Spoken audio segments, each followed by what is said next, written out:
안녕하세요. 에버브리즈 대표이면서 잠실 청운부동산 대표를 맡고 있는 김병수입니다. 잠실헬스 2022년 4월 데이터 분석을 통해서 리포트를 작성해 보았는데요. 저희 에버브리즈 로봇팀 빅데이터 전문가들과 함께 잠실헬스 아파트에 대해서 한번 최대한 객관적으로 분석해 보는 시간을 갖겠습니다. 잠실헬스 아파트 시세에 영향을 줄 수 있는 요인들은 굉장히 다양하고 복잡하지만 몇 가지 공공 데이터 대표적인 것을 활용해서 잠실헬스의 미래의 전망과 현재 상황에 대해서 한번 최대한 객관적으로 분석을 해서 매매 계획이 있으신 분들에게 도움을 드리려고 합니다. 여기 홈페이지에 접속하시면은 더 많은 자료들을 열람해 보실 수 있겠습니다. 여기 자료를 보시면요, 한국부동산원의 이제 홈페이지에서 따온 자료입니다. 지금은 4월 넷째 주이지만 4월 둘째 주에 만들어진 리포트라 4월 둘째 주 자료가 나타나고 있고, 매매 시세는 현재 상한가 26억 8천, 하한가 23억 2천을 나타내고 있어서 2021년 11월부터 보합세를 보이고 있습니다. 넷째 주 현재는 강보합세로 전환이 되었고요. 그리고 엘스 33평형 4월 둘째 주 전세 시세는 14억 5천, 그리고 하한가 12억 4천 정도를 보이고 있습니다. 인구는 그 지역 주택의 미래 가격에 굉장히 중요한 역할을 합니다. 인구가 늘고 있다면 아무래도 집값이 올라갈 가능성이 높아지는데요. 송파구와 금천구는 서울에서 유일하게 인구가 늘고 있는 지역으로 나타나고 있습니다. 그래서 향후 잠실 엘스 아파트가 인구 증가로 인해 아무래도 가격이 올라갈 가능성이 크다, 이렇게 분석할 수 있겠습니다. 주택 가격 형성에 굉장히 중요한 역할을 하는 것 중에 하나가 지가 변동률입니다. 땅 가격이 올라가면은 아파트 가치도 많이 올라갈 가능성이 높은데요. 지난 2017년, 18년 아파트 가격이 많이 올라갔던 시기보다는 덜 하지만 현재도 계속 꾸준히 땅 가격은 상승하고 있습니다. 그래서 송파구의 땅 가격이 올라가고 있고, 또 잠실동의 땅 가격도 꾸준하게 올라가고 있기 때문에 앞으로 잠실 아파트 가격이 올라갈 가능성이 크다고 분석할 수 있겠습니다. 경기 종합지수 중 여러 가지 데이터 중에 동행 종합지수를 분석해 보면 어느 정도 아파트 가격을 예측하기가 수월해집니다.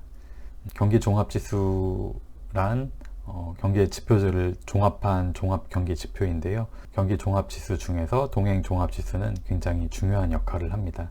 동행 종합지수란 현재 경기 상황의 판단에 영향을 주고 여러 가지 개별 지표들을 종합해서 가공해서 주기적으로 발표하는 그런 자료입니다. 2022년 2월 기준으로 해서 동행 종합지수는 120.8을 기록했습니다. 2015년도 100일 기준으로 해서 현재는 120.8을 기록하고 있다는 뜻은 잠실헬스 향후 가격 가능성이 매우 크다는 것을 의미합니다. 반면에 2022년 2월 아파트 매매 가격 변동률은 마이너스 0.08을 기록하고 있습니다. 이것은 현재 가격은 물론 이제 2022년 2월달 두 달 전 얘기죠. 단기적으로는 하락하고 있었으며 실제로 하락을 조금 하였습니다. 매매 가격 변동률은 마이너스를 기록했는데 현재는 보합 또는 약간 상승을 기록하고 있습니다. 부동산 시장 소비 심리 지수란 주택을 사고자 하는 심리를 의미합니다. 그래서 장기적으로는 경제 지표라든지 물가 상승, 임금 상승, 아니면 정책 변화에 따라서 아파트 가격이 좌우가 되겠지만, 단기적으로는 이런 소비 심리 지수를 보면 어느 정도 가격이 오를지 내릴지를 예측해 볼 수가 있습니다. 심리 지수가 지금 전국적으로 2월 달부터 소폭 상승하고 있음을 알려주고 있습니다. 서울 주택시장 소비심리지수는 작년 하반기 데이터부터 보았을 때 작년 고점부터 지난 겨울 동안은 계속 위축되었다는 것을 알 수가 있습니다.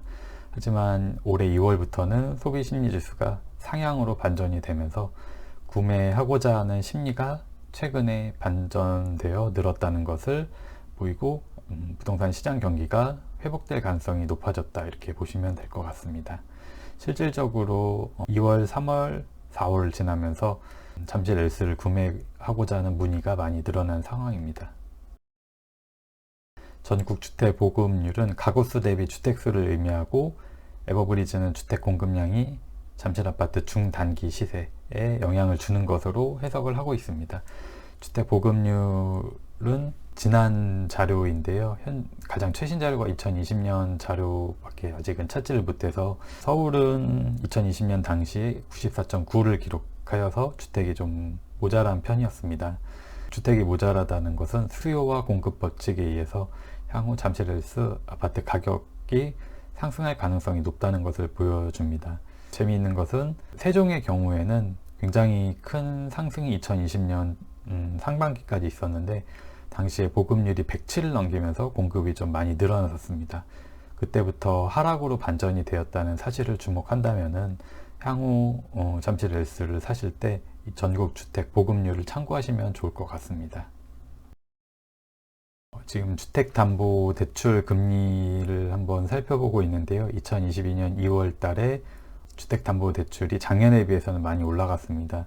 현재 잠실 S 아파트는 KB 시세 15억을 초과하기 때문에 주택담보대출을 통한 매수는 불가능합니다. 하지만 금리는 시세에 영향을 줄 수밖에 없는데요. 예를 들면은 주택담보대출을 예전에 받으셨던 분들이 변동금리로 금리가 많이 높아져 버리면은 그것을 버티기가 좀 어려워집니다. 그래서 집을 매도할 수밖에 없는 그런 상황이 올 수 있는데요. 작년에 담보대출 금리가 하반기부터 많이 이제 올라가면서 매수 심리가 위축이 되었지만 최근에는 대출금리 상승폭이 많이 줄어들면서 위축됐던 심리도 조금 회복되지 않을까 이렇게 예상을 할 수 있습니다. 다음은 에버브리즈 빅데이터 분석팀이 공공 데이터 외에도 여러 가지 요인들을 빅데이터로 분석을 해서 잠실 S 33평형 4월, 5월 이 두 달간 시세를 예측한 그래프입니다.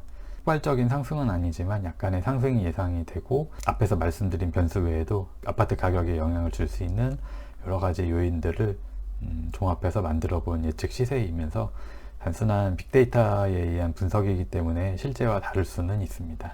이 리포트를 만들고 검수한 분들을 소개해드리고 마치도록 하겠습니다. 저와 그리고 에버로봇팀 문현배 팀장님과 한정지 팀장님이 데이터 사이언티스트로서 해당 리포트 제작에 참여를 해주셨고요. 리포트 검수에 참여해주신 최보원님, 박선홍님, 김하늘님께도 감사를 드립니다. 오늘 여기까지 간단하게 분석을 해드렸고요. 많이 도움이 됐을런지는 모르겠습니다. 더 자세한 자료가 필요하신 분들은 홈페이지 접속하셔서 더 좋은 정보 얻어가셨으면 좋겠습니다. 오늘은 여기까지 마치겠습니다. 감사합니다.